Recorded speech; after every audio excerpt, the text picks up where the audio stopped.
കാസർഗോഡിനെ കുറിച്ച് നോക്കുമ്പോൾ സങ്കീർണതകൾ ഏറെയുള്ളതാണ്. ഒറ്റ നോട്ടത്തിൽ നോക്കിയാൽ ഇടതുപക്ഷത്തിന്റെ കോട്ടയം തോന്നിപ്പിക്കും. പി കരുണാകരൻ തുടർച്ചയായിട്ട് ജയിച്ചു വന്നൊരിടമാണ്. പക്ഷേ കഴിഞ്ഞ തവണ ഈ പ്രതീക്ഷകളെ എല്ലാം അട്ടിമറിച്ചുകൊണ്ടാണ് തിരുവനന്തപുരത്ത് നിന്നും അല്ലെങ്കിൽ കൊല്ലം സ്വദേശിയായ രാജ്മോഹൻ ഉണ്ണിത്താൻ ചെന്ന് കാസർഗോഡുകാരുടെ മനസ്സ് കീഴടക്കി. അന്ന് രാജ്മോഹൻ ഉണ്ണിത്താനോട് ചോദിച്ച ചോദ്യമുണ്ട്, എന്തിനാണ് ഇങ്ങനെ വടക്കോട്ടേക്ക് വണ്ടി കയറുന്നത്, വലിയ ആവശ്യമുണ്ടോ എന്ന്. പക്ഷേ ജയിച്ചാണ് അദ്ദേഹം തിരിച്ചെത്തിയത് അല്ലേ? അതെ.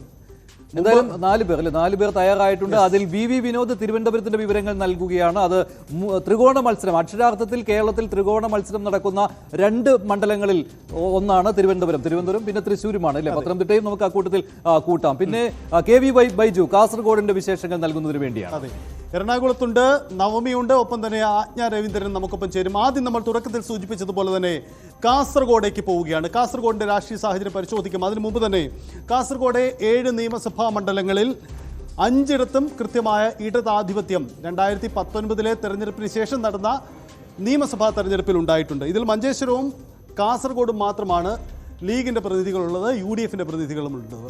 ഒറ്റ നോട്ടത്തിൽ LDFന് വലിയ സ്വാധീനമുണ്ട്. പക്ഷേ കഴിഞ്ഞ തവണ 2019 നമ്മൾ ഈ മണ്ഡലങ്ങളെ ഒന്ന് വിലയിരുത്തി നോക്കിയിരുന്നു. അന്ന് നോക്കിയപ്പോൾ രാജ്മോഹൻ ഉണ്ണിത്താൻ ഒരു ചാൻസും ആരും നൽകിയിരുന്നില്ല അല്ലേ? അത് ഇടത് കോട്ടയായിട്ട് നിൽക്കുന്നതാണ്. പ്രത്യേകിച്ച് കണ്ണൂരിന്റെ ഭാഗമായിട്ട്, കണ്ണൂർ ജില്ലയുടെ ഭാഗമായ പയ്യന്നൂരും കല്യാശ്ശേരിയിലും ഒരു രക്ഷയും ഉണ്ടാവുകയില്ല എന്നൊക്കെയായിരുന്നു. പക്ഷേ രാജ്മോഹൻ ഉണ്ണിത്താന്റെ ഒരു കുതിപ്പാണ് കണ്ടത്. ഇത്രയും വലിയ ഭൂരിപക്ഷവും അദ്ദേഹത്തിന് കിട്ടി. പിന്നെ 2014 പി കരുണാകരന് ചെറിയൊരു ഭൂരിപക്ഷം, 6000 എത്രയോ വോട്ടുകളുടെ ഭൂരിപക്ഷമേ അദ്ദേഹത്തിന് ഉണ്ടായിരുന്നുള്ളൂ. അതിന് മുൻപൊക്കെ വലിയ ഭൂരിപക്ഷത്തിൽ LDF ജയിച്ചിരുന്നു. പക്ഷേ ഈ 2019 ഒരു മാജിക് തന്നെയാണ് അവിടെ രാജ്മോഹൻ ഉണ്ണിത്താൻ കാഴ്ചവെച്ചത്. പക്ഷേ അതേ ഒരു ഊർജ്ജം, അതേ ഒരു പിന്തുണ ഇത്തവണ രാജ്മോഹൻ ഉണ്ണിത്താൻ ഉണ്ടോ എന്നുള്ളതാണ്. കഴിഞ്ഞ തവണ സതീഷ് ചന്ദ്രന് കിട്ടിയത് 4,34,000 വോട്ടാണ് അല്ലേ?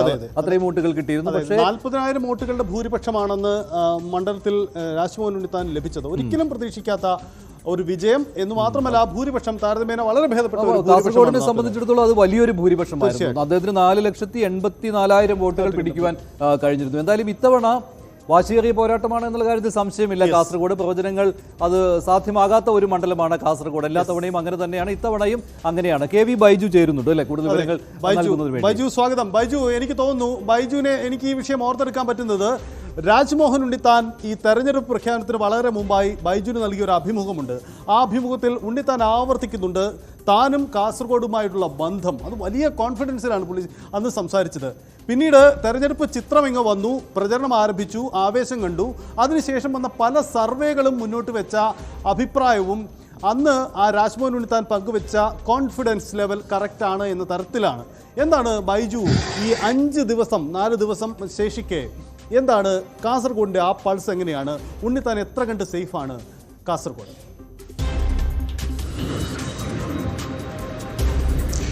തീർച്ചയായും സജിത്തെ, മഞ്ജുഷെ സൂചിപ്പിച്ചതുപോലെ തന്നെ നമ്മൾ എടുത്ത ഇന്റർവ്യൂവിൽ തന്നെയാണ് അദ്ദേഹം വലിയ ആത്മവിശ്വാസം പ്രകടിപ്പിച്ചത്. അതായത് കഴിഞ്ഞ തവണ 40,000-ഓളം ഭൂരിപക്ഷത്തിലാണ് വിജയിച്ചതെങ്കിൽ ഇത്തവണ ഇരട്ടി ഭൂരിപക്ഷത്തോടെ വിജയിക്കുമെന്ന ഒരു ആത്മവിശ്വാസമാണ് രാജ്മോഹൻ ഉണ്ണിത്താൻ അന്ന് പ്രകടമാക്കിയത്. എന്തായാലും ഇപ്പോഴും ആത്മവിശ്വാസത്തിന് ഒരു കുറവുമില്ല. അത്തരത്തിൽ വലിയ തോതിലുള്ള പ്രചരണം, അതായത് LDFന്റെ ആയാലും UDFന്റെ ആയാലും BJPയുടെ ആയാലും ഇത്തവണ വലിയ പ്രചരണമാണ്, ആവേശപൂർവ്വമുള്ള പ്രചരണമാണ് നമുക്ക് എവിടെയും കാണാൻ സാധിക്കുന്നത്.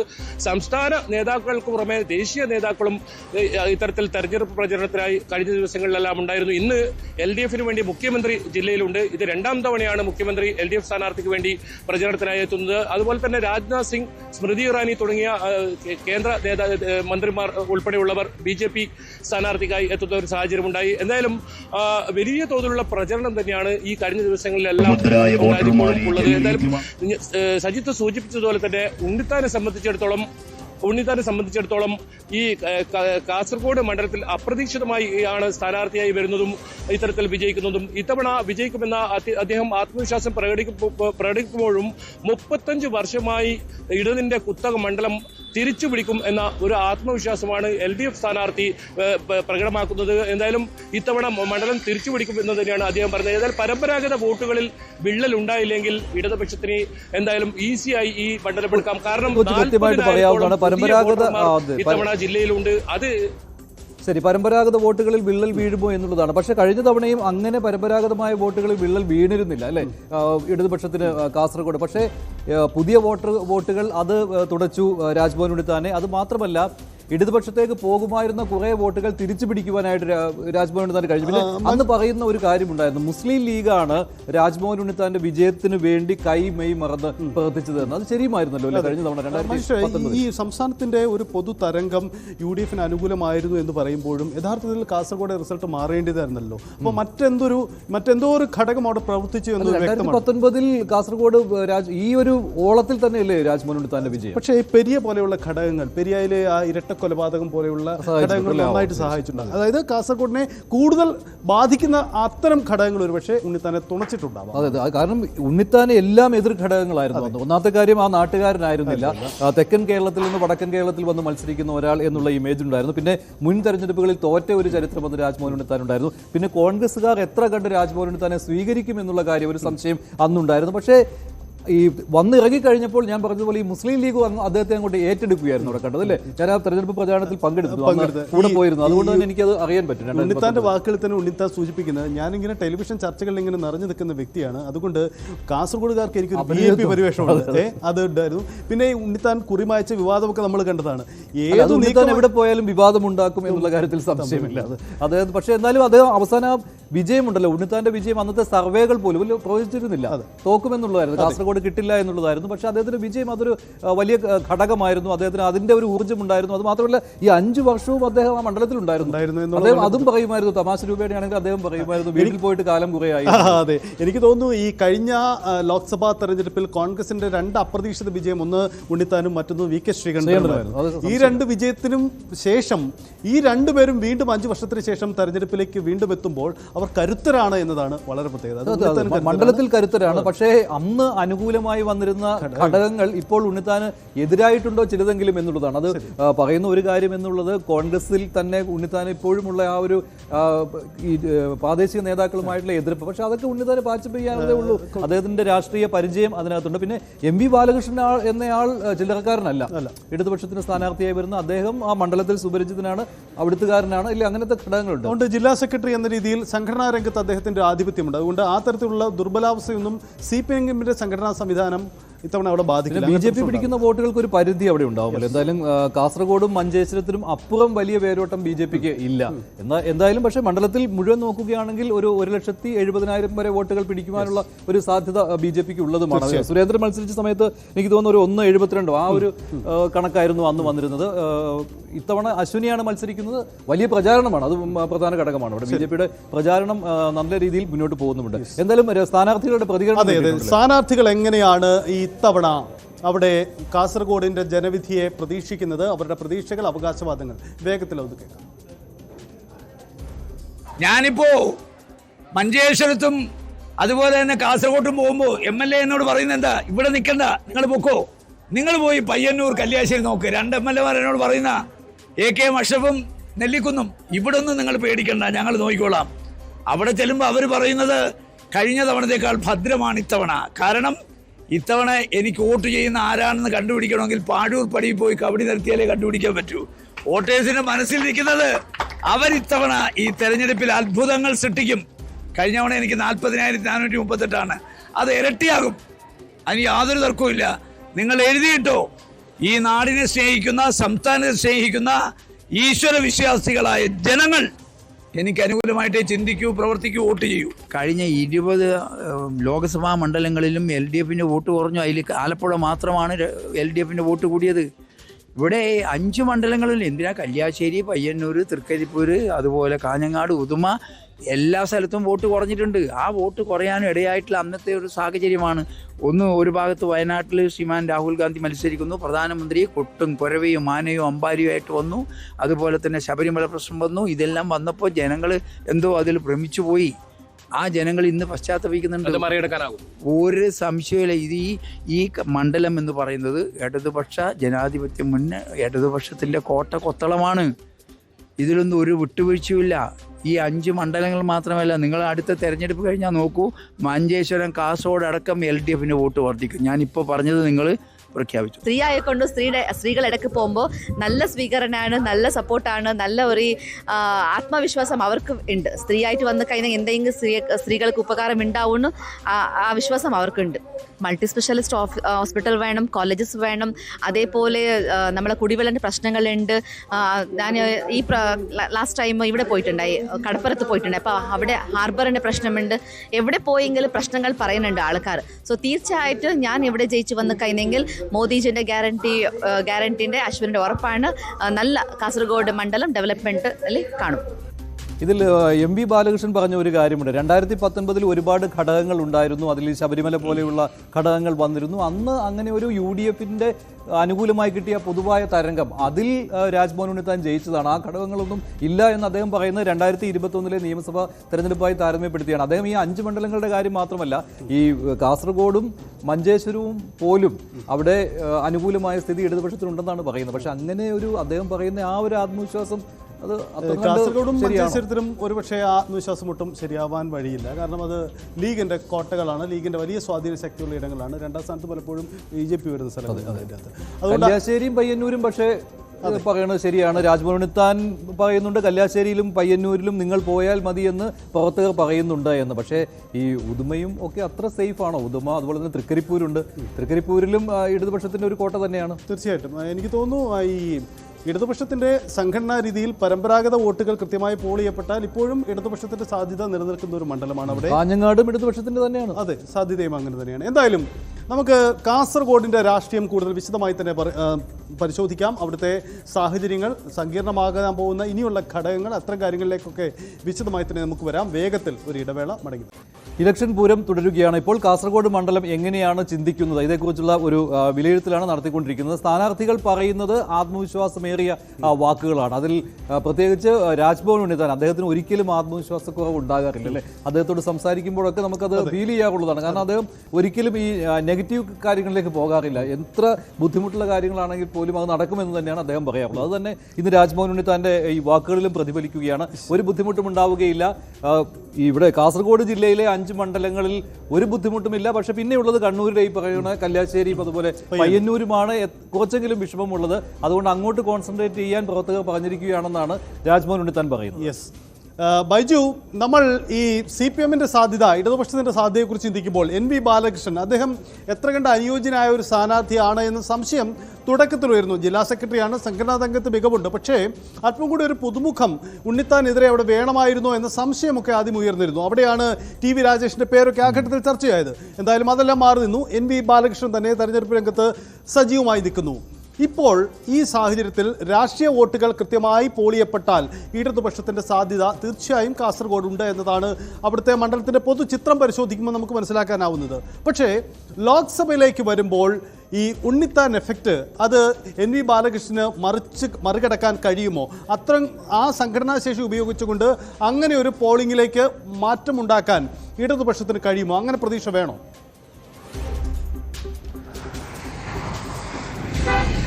സൈത്തെ, ഇതിൽ നമ്മൾ ശ്രദ്ധിക്കേണ്ടത് ഈ BJP-യുടെ സ്ഥാനാർത്ഥിയാണ്. BJP-ക്ക് എത്രത്തോളം വോട്ട് കൂടുന്നോ അത് LDF-നെ ബാധിക്കുന്ന ഒരു സാഹചര്യമാണ്. നേരത്തെ കണക്കുകളൊക്കെ പരിശോധിച്ചാൽ നമുക്ക് കാണാൻ സാധിക്കുന്നു. എന്തായാലും ML അശ്വിനി വലിയ ആത്മവിശ്വാസത്തിലാണ്. കാസർഗോഡും മഞ്ചേശ്വരവുമാണ് BJP-ക്ക് ഏറ്റവും ശക്തിയുള്ളത്. ഈ മണ്ഡലങ്ങളിൽ BJP കൂടുതൽ വോട്ട് പിടിച്ചാൽ, അതായത് കഴിഞ്ഞ തവണ തന്ത്രി മത്സരിച്ചപ്പോൾ സുരേന്ദ്രനേക്കാൾ 1 ലക്ഷത്തിനടുത്ത് വോട്ടിന് വ്യത്യാസമാണ് ഉണ്ടായിരുന്നത്. എന്തായാലും ഇത്തവണ BJP അത്തരത്തിൽ കൂടുതൽ വോട്ടുകൾ പിടിക്കുകയാണെങ്കിൽ അത് തീർച്ചയായും LDF-നെ ബാധിക്കും. മാത്രമല്ല, റിയാസ് മൗലവി കേസിൽ ഈ LDF ചെറിയ തോതിലെങ്കിലും പ്രതിരോധത്തിലായിരുന്നു. ആ ഭീതി പ്രോസിക്യൂഷനെതിരെയും പോലീസിനെതിരെയും വലിയ വിമർശനമാണ് ഉയർന്നു വന്നിരുന്നത്. നേരത്തെ പെരിയ ഇരട്ട കൊലപാതക കേസ് CPM-നെ സംബന്ധിച്ചിടത്തോളം വലിയ പ്രതിരോധത്തിലാക്കിയിരുന്നെങ്കിൽ ഇപ്പോൾ റിയാസ് മൗലവി കേസ് അപ്രതീക്ഷിതമായി LDF-ന് എന്തായാലും ഒരു തിരിച്ചടി തന്നെയാണ്. അതും LDF-നെ സംബന്ധിച്ചിടത്തോളം നിലവിൽ പ്രതിരോധത്തിലാക്കിയിട്ടുണ്ട്. എന്തായാലും ഈ സ്ക്വാഡുകളൊക്കെ ഉണ്ടാക്കി വീടുകൾ കയറിയിറങ്ങി അത്തരത്തിൽ വലിയ തോതിലുള്ള പ്രചരണം LDF-ന്റെ ഭാഗത്തുനിന്നുണ്ട്. നേരത്തെ സജിത്ത് സൂചിപ്പിച്ചതുപോലെ തന്നെ ഏതെങ്കിലും തരത്തിൽ പരമ്പരാഗത വോട്ടുകൾ ഭിന്നിച്ചു പോകാതിരിക്കാൻ വേണ്ടിയുള്ള ശക്തമായ പ്രവർത്തനം നടക്കുന്നുണ്ട്. അത്തരത്തിൽ കൃത്യമായി പോൾ ചെയ്യുകയും കഴിഞ്ഞ തവണ ഉദുമ മണ്ഡലം എല്ലാ തവണയും LDF-നൊപ്പം നിൽക്കുന്നതാണ്. 8000-ത്തോളം വോട്ടിന്റെ ലീഡാണ് ഈ ഉദുമ മണ്ഡലത്തിൽ രാജ്മോഹൻ ഉണ്ണിത്താൻ ലഭിച്ചിരുന്നത്.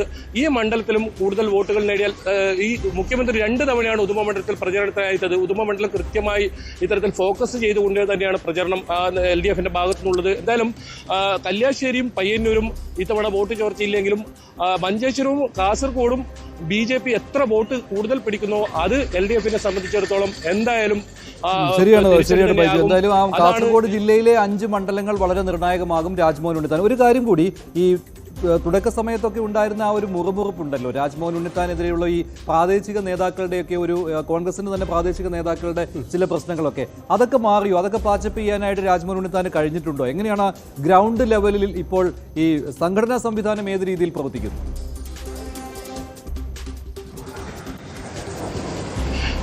തുടക്കത്തിൽ മഞ്ജുഷ് സൂചിപ്പിച്ചതുപോലെ തന്നെ ഒരു ഭിന്നത പാർട്ടിക്കകത്ത് ഉണ്ടായിരുന്നു. പക്ഷേ ഇപ്പോൾ ആ ഭിന്നത കാണാനില്ല. അത്തരത്തിൽ ഏതെങ്കിലും നേതാക്കൾ തെരഞ്ഞെടുപ്പ് പ്രചരണത്തിനോ ഉണ്ണിത്താന്റെ ഇത്തരത്തിൽ പ്രചരണത്തിനായോ പുറത്ത് ഇത്തരത്തിൽ വരാത്തൊരു സ്ഥിതി സാഹചര്യം നിലവിൽ കാണാൻ സാധിക്കുന്നില്ല. അത്തരത്തിൽ ഏതായാലും തിരിച്ചടിയില്ല. പക്ഷേ കഴിഞ്ഞ തവണ നമ്മൾ ശ്രദ്ധിക്കേണ്ടത് വിദേശത്ത് നിന്നടക്കം വോട്ട് ചെയ്യാൻ ആൾക്കാർ എത്തിയതാണ്. പക്ഷേ ഇത്തവണ ആ ഒരു ട്രെൻഡ് എന്തായാലും കാണാൻ സാധിക്കുന്നില്ല. എന്തായാലും വലിയ ശക്തമായ മത്സരം തന്നെയാണ് കാസർഗോഡ് ജില്ലയിൽ നടക്കുന്നത്. ഫലം പ്രവചനാതീതം തന്നെ എന്ന് പറയേണ്ടി വരും.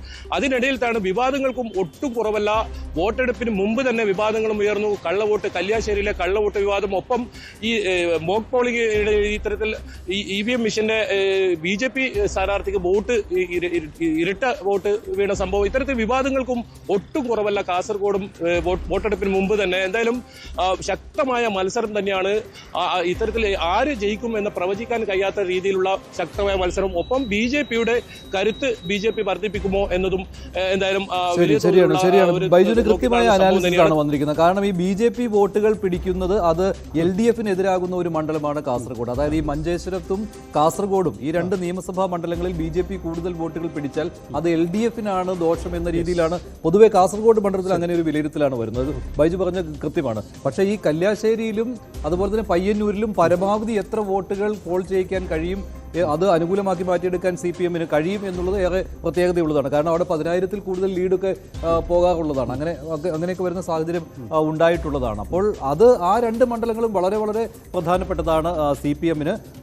ഇദ്ദേഹത്തെ സംബന്ധിച്ചിടത്തോളം രാജ്മോഹൻ ഉണ്ണിത്താന് ഈ മഞ്ചേശ്വരം, കാസർഗോഡ്, പിന്നെ ഉദുമയിൽ 2 പേർക്കും ആധിപത്യമുള്ളതാണ്. ഉദുമയിൽ ആർക്കും മേധാവിത്വം നേടാൻ പരീക്ഷിക്കാൻ പോയ സ്ഥലം കൂടിയാണല്ലോ. എന്തായാലും കാസർഗോഡ് ഇഞ്ചോടിഞ്ച് പോരാട്ടമാണ് നടക്കുന്നതെന്ന് ഇപ്പോൾ പറയാൻ പറ്റും, ഇല്ലേ? ബൈജുവും അത് തന്നെയാണ് പറയുന്നത്. അങ്ങനെ ആര് ജയിക്കും എന്നുള്ളൊരു സൂചന വന്നിട്ടില്ല.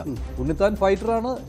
MP ബാലകൃഷ്ണൻ തെരഞ്ഞെടുപ്പ് രംഗത്തില്ല, അദ്ദേഹം പുതുതായിട്ട് വന്നയാളല്ലേ. അദ്ദേഹത്തിന് അങ്ങനെ ഇതിനു മുമ്പുള്ള ഒരു തെരഞ്ഞെടുപ്പ് സംഘടനാ രംഗത്തായിരുന്നു അദ്ദേഹം ഉണ്ടായിരുന്നത്. പക്ഷേ അത് ഫൈറ്റിംഗ്, അത് CPMന്റെ സംഘടനാ സംവിധാനം മുഴുവൻ ഉപയോഗിക്കുമെന്ന കാര്യത്തിൽ യാതൊരു സംശയമില്ല. കാസർഗോഡ് പോലെ. ബൈജു, ഒരു കാര്യം കൂടിയുള്ളത്, ബൈജു, ഈ LDFന്റെ സാധ്യതകളിലേക്ക് നമുക്ക് കാസർഗോഡ് സാഹചര്യം വിലയിരുത്താൻ അല്ലെങ്കിൽ അവർ പ്രതീക്ഷിക്കാൻ ഈ കല്യാശ്ശേരി, പയ്യന്നൂർ പോലെയുള്ള സ്ഥലങ്ങളിലെ വലിയ ഭൂരിപക്ഷം മറ്റൊരിടത്തുണ്ടാകുന്ന നഷ്ടത്തെ മറികടത്ത് ഒരു ബാലൻസിങ്, അങ്ങനെയാണോ ഈ CPM ക്യാമ്പുകൾ അവസാന ഘട്ടത്തിൽ പ്രതീക്ഷ പങ്കുവയ്ക്കുന്നത്? അങ്ങനെ ഒരു മണ്ഡലം തിരിച്ച്, നിയമസഭാ മണ്ഡലം തിരിച്ചുകൊണ്ടുള്ള അവരുടെ ഒരു പ്രതീക്ഷ നമുക്ക് അങ്ങനെ പ്രേക്ഷകരിൽ എത്തിക്കാൻ പറ്റും. തൃക്കരിപ്പൂരും കൂടെ വളരെ പ്രധാനപ്പെട്ട സ്ഥലമാണ്. തീർച്ചയായും സൈത്തെ വളരെ കൃത്യമാണ്. കാരണം സ്ഥാനാർത്ഥി പര്യടനത്തിന് പുറമെ സ്കോഡാക്കി ഓരോ വീടുകളിലും കയറി ഇറങ്ങിയുള്ള കൃത്യമായ പ്രചരണമാണ് ഈ തൃക്കരിപ്പൂർ, കല്യാശ്ശേരി, പയ്യന്നൂർ ഈ 3 മണ്ഡലങ്ങളിൽ LDF പയറ്റുന്നത്.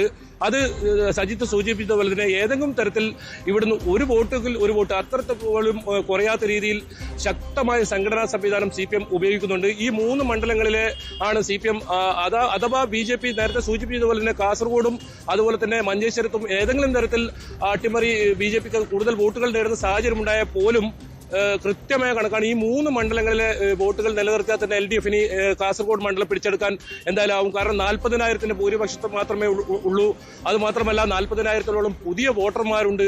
ഈ ഘടകങ്ങളൊക്കെ വെച്ച് നോക്കിയാൽ എന്തായാലും ഈ 3 മണ്ഡലങ്ങൾ കൃത്യമായി പോൾ ചെയ്യുന്നതോടൊപ്പം ഉദുമയും കൃത്യമായി നിലനിർത്തുക. കാരണം 8,000-ത്തോളം വോട്ട് ഇടതുപക്ഷത്തിന്റെ ശക്തമായ മണ്ഡലം തന്നെയാണ് ഉദുമയെ സംബന്ധിച്ചിടത്തോളം. കാരണം ഉദുമ നിയമസഭാ തെരഞ്ഞെടുപ്പിലൊക്കെ ഉദുമയിൽ ഇത്തരത്തിൽ ഇടതുപക്ഷം വിജയിക്കുന്ന ഒരു മണ്ഡലം കൂടിയാണ്. അതുകൊണ്ട് ഈ മണ്ഡലത്തിലും ഏതെങ്കിലും തരത്തിൽ വോട്ട് ചോർച്ച ഇല്ലാതെ നോക്കണം.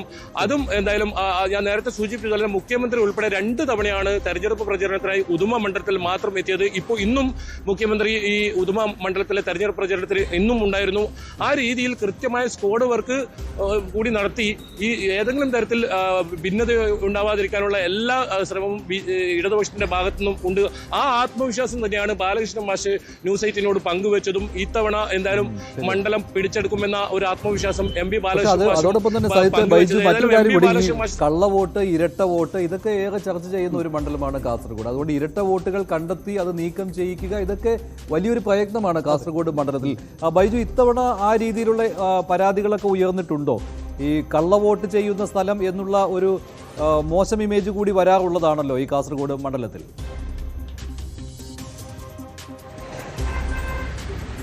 തീർച്ചയായും കഴിഞ്ഞ തവണ നമുക്കറിയാം തൃക്കരിപ്പൂർ വലിയ ചർച്ചയായ സംഭവമാണ്. കള്ളവോട്ട് ചെയ്തതും കള്ളവോട്ട് ഇത്തരത്തിൽ പിടികൂടുന്ന സംഭവമൊക്കെ ഉണ്ടായിരുന്നു. ഇപ്പോൾ വോട്ടെടുപ്പിന് മുമ്പ് തന്നെ വീട്ടിലൊരു വോട്ടിലാണ് ഇപ്പോൾ കല്യാശ്ശേരിയിൽ ഒരു സംഭവം റിപ്പോർട്ട് ചെയ്തത്. ഈ രീതിയിൽ വലിയ ആക്ഷേപങ്ങളും പിന്നീടും ഉയരുന്ന ഒരു സാഹചര്യം ഉണ്ടായിരുന്നു.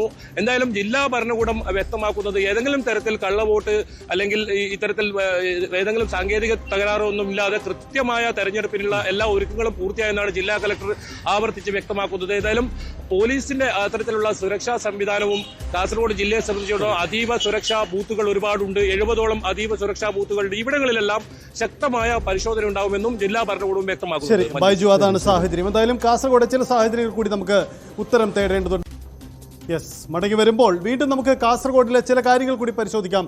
ബൈജു, നമുക്ക് അവസാനിപ്പിക്കുന്നതിന് മുമ്പായി ഒരു കാര്യം, ഈ പൗരത്വ ഭേദഗതി അടക്കമുള്ള CPM-ഉം കോൺഗ്രസും കേരളത്തിൽ ചർച്ച ചെയ്യപ്പെടുന്ന പ്രധാനപ്പെട്ട വിഷയം. അതിൽ CPM ഒരുപടി മുന്നിലാണ്. കാരണം അവരാണ് കൂടുതൽ ഈ വിഷയത്തിൽ മുന്നിൽ നിൽക്കുന്നത് എന്നത് ലക്ഷ്യമിട്ടുകൊണ്ട് മുസ്ലിം ന്യൂനപക്ഷ വിഭാഗങ്ങളെ ഒപ്പം നിർത്താൻ ഈ മലപ്പുറം, പൊന്നാനി മേഖലകളിലൊക്കെ വലിയ സ്വാധീനം ശ്രമിക്കാനൊക്കെ ശ്രമിക്കുന്നുണ്ട്. അതിൻ്റെ ഒരു പ്രതിഫലനം കാസർഗോഡേക്ക് വരുമ്പോൾ എത്ര കണ്ടുണ്ടാവും? പ്രത്യേകിച്ച് ലീഗിന് വലിയ വോട്ട് ബാങ്കുകളുള്ള 2-3 കോൺസ്റ്റിറ്റ്യുവൻസി കൃത്യമായിട്ട് അവിടെ ഉണ്ട്. അതിൽ ഒരു മാറ്റം വരുത്താൻ CPM-ൻ്റെയോ ഇടതുപക്ഷത്തിൻ്റെയോ ഈ തന്ത്രങ്ങൾക്ക് അവിടെ എന്തെങ്കിലും ഇടമുണ്ടാക്കുമോ?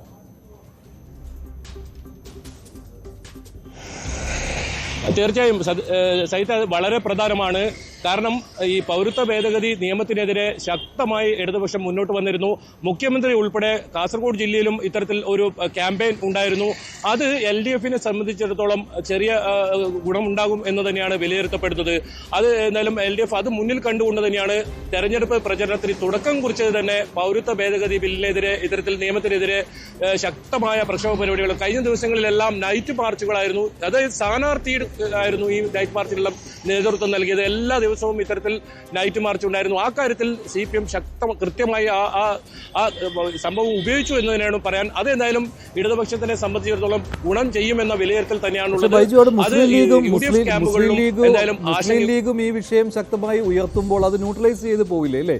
അതിൽ ശരിയാണ്, LDF-ന് ഒരു മുൻതൂക്കമുണ്ട് ഈ വിഷയത്തിൽ CAA എടുത്ത് ഉപയോഗിക്കുമ്പോൾ. പക്ഷേ മുസ്ലിം ലീഗിൻ്റെ സ്വാധീനം അത് UDF-ന് ഗുണപ്പെടുകയല്ലേ ചെയ്യുകയുള്ളൂ? അങ്ങനെ ഒരു വിലയിരുത്തൽ കൂടി ഇല്ലേ, പ്രത്യേകിച്ച് മഞ്ചേശ്വരത്തും കാസർഗോഡുമൊക്കെ?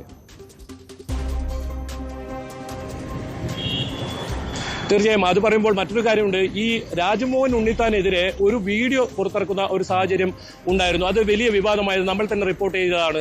ഇത് ഇടതുപക്ഷ സ്ഥാനാർത്ഥിയും ഒപ്പം ജില്ലാ സെക്രട്ടറിയും ഒഫീഷ്യൽ അവരുടെ ഫേസ്ബുക്ക് പേജിലൂടെ പുറത്തുവിടുന്ന ഒരു സാഹചര്യം ഉണ്ടായിരുന്നു. ഇതിൽ തളങ്കര എന്നൊരു പ്രദേശം, അതായത് മുസ്ലിം ന്യൂനപക്ഷം ഏറ്റവും കൂടുതലുള്ള തളങ്കരയിലേക്ക് രാജ്മോഹൻ ഉണ്ണിത്താൻ പോകണമെങ്കിൽ കുറി മായ്ക്കണം, ചരട് മുറിക്കണം എന്നൊക്കെ പറഞ്ഞ് അത്തരത്തിൽ കളിയാക്കുന്ന ഒരു വീഡിയോ ആയിരുന്നു. ആ പോസ്റ്റ് പിന്നീട് അവർ നീക്കം ചെയ്തു. അത് ഇടതുപക്ഷത്തെ സംബന്ധിച്ചിടത്തോളം ഒരു തിരിച്ചടിയായിട്ടുണ്ട്. ഒപ്പം റിയാസ് മൗലവി കേസിലും ഈ ഇടതുപക്ഷത്തെ സംബന്ധിച്ചിടത്തോളം ഈ പൗരത്വ ഭേദഗതി നിയമത്തിനെതിരെ ശക്തമായ ഇത്തരത്തിൽ രംഗത്ത് വരുന്നതിനിടയിലാണ് ഇത്തരത്തിൽ റിയാസ് മൗലവി കേസിൽ വിധി വരുന്നത്. അത് എന്തായാലും ഇടതുപക്ഷത്തെ സംബന്ധിച്ചിടത്തോളം ഒരു തിരിച്ചടിയായി തന്നെ പറയണം.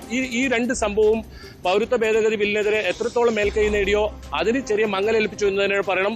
മഞ്ജുഷ് സൂചിപ്പിച്ചത് വളരെ കൃത്യമാണ്. ഇത്തരത്തിൽ കൃത്യമായി പരമ്പരാഗത മുസ്ലിം വോട്ടുകളുള്ള പ്രദേശങ്ങളുണ്ട്. അത് UDF-നൊപ്പം തന്നെ നിൽക്കും. 2 MLA-മാരും, അതായത് AK അഷ്റഫും NA നെല്ലിക്കുന്നും കൃത്യമായി സ്ഥിരമായി ഇത്തരത്തിൽ ഉണ്ണിത്താന്റെ പ്രചരണത്തിൽ ഒപ്പം തന്നെയുണ്ട്. നമ്മൾ ഈ കാണുന്ന സമയത്തെല്ലാം ഇവർ ഒപ്പം തന്നെയുണ്ട്. അത്തരത്തിൽ മുസ്ലിം ലീഗിന്റെ സംവിധാനം കൃത്യമായി ഉപയോഗിക്കുന്നുണ്ട്. പക്ഷേ നേരത്തെ സൂചിപ്പിച്ചതുപോലെ വിദേശത്തു നിന്നടക്കം രാഹുൽ ഗാന്ധി പ്രധാനമന്ത്രിയാകുമെന്നൊരു പ്രചരണത്തെ തുടർന്ന് ആൾക്കാർ വന്ന് വോട്ട് ചെയ്യുന്ന ഒരു സാഹചര്യം കഴിഞ്ഞ തരപ്പിൽ എന്തായാലും ഉണ്ടായിരുന്നു. അത് ഏറ്റവും ഗുണം ചെയ്തത് UDF-ന് തന്നെയായിരുന്നു. ഇത്തവണ അത്തരത്തിലൊരു സാഹചര്യം നിലവിൽ കാണാൻ സാധിക്കുന്നില്ല.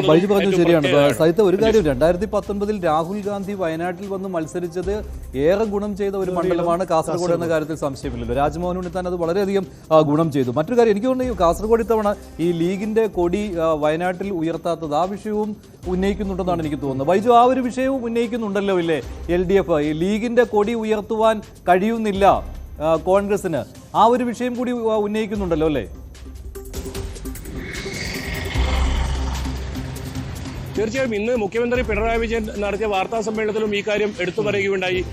അതുമാത്രമല്ല പൊതുയോഗങ്ങളിലെല്ലാം ഈ സംഭവം കൃത്യമായി LDF ഉപയോഗിക്കുന്നുമുണ്ട്. അത് തന്നെയാണ് നമുക്ക് കാണാൻ സാധിച്ചത്. കൃത്യമായി ഇന്ന് മുഖ്യമന്ത്രി ഈ കാര്യം വിശദീകരിക്കുന്ന ഒരു സാഹചര്യം ഉണ്ടായിരുന്നു. ഇങ്ങനെ എല്ലാ വേദികളിലും ഈ സംഭവങ്ങൾ മുസ്ലിം ലീഗിന്റെ ഒരു നിശ്ചയാവസ്ഥ രീതിയിൽ ഇവർ ഉപയോഗിക്കുന്നത് എന്തായാലും കാണുന്നുണ്ടായിരുന്നു. എന്തായാലും INL-ഉം ഇപ്പോൾ കാസർഗോഡ് ജില്ലയെ സംബന്ധിച്ചിടത്തോളം കുറച്ച് ശക്തമായ പോക്കറ്റുകളുള്ള INL-ഉം ഉണ്ട്. അതും LDF-നെ സംബന്ധിച്ചിടത്തോളം ആശ്വാസമാണ്. പ്രത്യേകിച്ച് കാസർഗോഡ് മണ്ഡലത്തിൽ INL ഒരു ശക്തി കേന്ദ്രം കൂടിയാണ്. എന്തായാലും ഈ മുസ്ലിം ലീഗിന്റെ ഈ സംഭവങ്ങളൊക്കെ ഉയർത്തിക്കാട്ടുന്നുണ്ട്. ഇത്തരത്തിൽ പൗരത്വ ഭേദഗതി നിയമത്തിനെതിരെ നേരത്തെ ശക്തമായ നിലപാടെടുത്ത് ഇത്തരത്തിൽ നൈറ്റ് മാർച്ച് ഉൾപ്പെടെ നടത്തുന്നതോടൊപ്പം ഇത്തരം സംഭവങ്ങളും പ്രചരണായുധം തന്നെയാണ് LDF ഉപയോഗിക്കുന്നത്. ചെറിയ ചെറിയ കാര്യങ്ങൾ പോലും വലിയ രീതിയിൽ പ്രചാരണ ആയുധമാക്കി മാറ്റുകയാണ്. അത് കാസർഗോഡ് അത് പ്രകടവുമാണ്. ഇപ്പോൾ ഈ കൊടിയുടെ കാര്യം പറഞ്ഞപ്പോഴാണ്, ഇപ്പോൾ സൈത്തിന്റെ കയ്യിലിരിക്കുന്ന ആ പേപ്പറിൽ തന്നെ ഉള്ളതാണല്ലോ. ഇപ്പോൾ ലീഗിന്റെ കൊടി കോൺഗ്രസുകാർ ഉയർത്തുന്നില്ല, പക്ഷെ ഞങ്ങളത് ഉയർത്തും എന്ന് പറഞ്ഞുകൊണ്ടാണ് ചിലയിടങ്ങളിൽ ഇടതുപക്ഷം കൊടി ഉയർത്താൻ വന്നിട്ടുണ്ട്. ഒരു സവിശേഷ രാഷ്ട്രീയമാണ് CPM നയിക്കുന്നത്. കാരണം വണ്ടൂരിൽ ലീഗിന്റെ കൊടിയുമായി തെരുവിലിറങ്ങിയത് CPM പ്രവർത്തകരാണ്. കാരണം അവിടുത്തെ ഏരിയ നേതാക്കളടക്കമുള്ളവരാണ് രംഗത്ത് വരുന്നത്. കാരണം RSSന്റെ സമ്മർദ്ദം മൂലം കോൺഗ്രസ് ലീഗ് പതാക ഉപയോഗിക്കാൻ അനുവദിക്കുന്നില്ല, എന്നാൽ ഞങ്ങൾ അത് ഉപയോഗിക്കുകയാണ് എന്ന് പറഞ്ഞ് ലീഗിനെ പ്രൊമോട്ട് ചെയ്യുന്ന തരത്തിലുള്ള ഒരു നീക്കമാണ് ഈ തെരഞ്ഞെടുപ്പ്. ലീഗ് നേതൃത്വം ഇക്കാര്യത്തിൽ കോൺഗ്രസിനെതിരെ ഒന്നും പറഞ്ഞിട്ടില്ലല്ലോ. മാത്രമല്ല കോൺഗ്രസിന്റെയും ലീഗിന്റെയും പതാക ഉയർത്തിയിരുന്നില്ല വയനാട്ടിൽ. ഇപ്പോൾ കോൺഗ്രസിന്റെ മാത്രമായിട്ട് ഉയർത്തിയിരുന്നുവെങ്കിൽ അതിൽ ലീഗിന് ഒരു അഭിപ്രായ വ്യത്യാസം ഉണ്ടാകുമായിരുന്നു. പക്ഷേ ലീഗിന്റെ ഒരു അണികളുടെ കാര്യത്തിൽ പറയാൻ ശരിയാണ്. അണികൾ പ്രവർത്തകരെ ഇത് ഏത് തരത്തിൽ ആശയക്കുഴപ്പത്തിലാക്കുക, അതിലേക്ക് അത് മുതലെടുക്കുവാനുള്ള CPM-ന്റെ ഒരു തന്ത്രമാണത്. വണ്ടൂരിൽ മലപ്പുറം വണ്ടൂരിൽ കണ്ടത് ഇക്കാര്യമാണ്. ഇങ്ങനെ ലീഗിന്റെ പതാക ഞങ്ങൾ ഉയർത്തുമെന്ന് പറഞ്ഞുകൊണ്ട് CPM-ന്റെ അണികൾ ലീഗിന്റെ പതാക ഉയർത്തുന്നു. അത് കയ്യാങ്കളിയിൽ ആകുന്നു ഇല്ലേ? അവിടെ കയ്യാങ്കളിക്ക് ശേഷം പിന്നെ ലീഗിന് പിന്തുണയുമായി ഇടതുപക്ഷം വരുന്നു. ശരിക്കും കാസർഗോഡ് ഞാൻ ബൈജുവിനോട് ചോദിച്ചത് അതുകൊണ്ട് തന്നെയാണ്. ആ ഒരു വിഷയം കാസർഗോഡ് പ്രതിഫലിക്കില്ലേ, അത് ഒരു വിഷയമായിട്ട് LDF കൊണ്ടുവരില്ലേ എന്ന് ബൈജു പറയുകയും ചെയ്തു. അത് കൊണ്ടുവന്നിട്ടുണ്ട്. ഇതിനകം തന്നെ ആ ഒരു വിഷയം ഇടതുപക്ഷം ഉന്നയിക്കുന്നു. മുഖ്യമന്ത്രി 2 തവണ വരുന്നു, മുഖ്യമന്ത്രി വിഷയം പറയുന്നു. അങ്ങനെ സവിശേഷമായ രാഷ്ട്രീയം പറയുന്ന കാസർഗോഡ് ഇത്തവണ ജനവിധി ആർക്കൊപ്പം എന്നതായിരുന്നു നമ്മൾ പരിശോധിച്ചത്. ഒരു കാര്യം ഉറപ്പാണ്, പ്രവചനാതീതമാണ് കാസർഗോഡ്. അക്കാര്യത്തിൽ തർക്കമില്ല. കാരണം രാഷ്ട്രീയപരമായ തെരഞ്ഞെടുപ്പ് രാഷ്ട്രീയം മാത്രം പറഞ്ഞുകൊണ്ടുള്ള ഏറ്റുമുട്ടൽ നടന്നാൽ ഒരുപക്ഷേ CPM-ന്റെ മടങ്ങിവരവ് അവിടെ സാധ്യമാവും. അതേസമയം വ്യക്തിപ്രഭാവവും സ്ഥാനാർത്ഥികളെ മാത്രം മാറ്റിവെക്കപ്പെട്ടാൽ ഒരുപക്ഷെ തരൂർ ഉണ്ണിത്താന്റെ സാധ്യതകളും ഒരിക്കലും മാറ്റി കളയാൻ കഴിയില്ല. അത്തരം സാധ്യതകളുമുണ്ട്. ഒപ്പം BJP പിടിക്കുന്ന വോട്ടുകളും വിജയത്തെ നിർണ്ണയിക്കപ്പെടും. അത് ഇരു സ്ഥാനാർത്ഥികളുടെയും, ഇടതുപക്ഷത്തെയും വലതുപക്ഷത്തെയും സ്ഥാനാർത്ഥികളുടെ വിജയത്തെ നിർണ്ണയിക്കുന്നതിൽ പ്രധാന ഘടകമായി കൂടി അത് മാറുകയും ചെയ്യും. എന്തായാലും കാസർഗോഡ് മണ്ഡലത്തിൽ ഇതാണ് സവിശേഷമായ സാഹചര്യം. കാസർഗോഡ് എന്നും ഉറ്റുനോക്കുന്നതാണ് കേരള രാഷ്ട്രീയം, എന്താണ് കാസർഗോഡ് സംഭവിക്കാൻ പോകുന്നത് എന്ന്. കാരണം യഥാർത്ഥ ഒരു രാഷ്ട്രീയ പോരാട്ടം നടക്കുന്ന ഒരു മണ്ണ് കൂടിയാണ് കാസർഗോഡ് ലോക്സഭാ മണ്ഡലം. എന്തായാലും കാസർഗോഡ് അനാലിസിസ് ഇത്രയുമാണ്. ഇനി